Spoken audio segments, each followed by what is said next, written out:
A avut loc în această dimineață la fabrica de ciment din Fieni, județul Dâmbovița. Un bărbat de 53 de ani a murit după ce a fost prins între un tren și remorca unui camion. Cazul este anchetat de polițiștii și de cei de la Inspectoratul Teritorial de Muncă.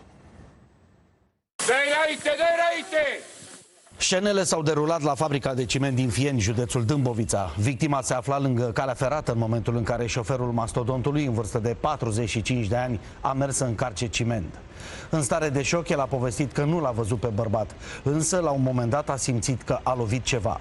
Când a coborât, l-a văzut pe om strivit între remorcă și garnitură. Am plecat de aici din parcare și am vrut să intru la încărcat și n-a fost nimeni la dirijat aici și a venit trenulețul de acolo, din partea aia și m-am oprit dintr-o dată, n-am știut ce s-a întâmplat. De regulă stă la dirijat mereu. M-am oprit, atunci am realizat. M-am dat jos, l-am văzut acolo între. Colegii bărbatului, impiegat de mișcare, nu înțeleg de ce omul era singur în acele clipe. În mod normal, cel puțin 2 angajați ar fi trebuit să fie de față. Șoferul a sunat la 112, iar la fața locului a sosit un echipaj de la ambulanță. Când au ajuns salvatorii aici, au găsit victima strivită între tir și tren. Din nefericire însă i-au declarat decesul.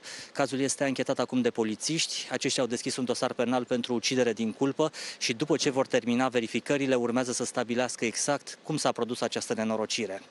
Marius Buga, ProTV. Păi nu vedeți că are creierul și în urechi și pe nas?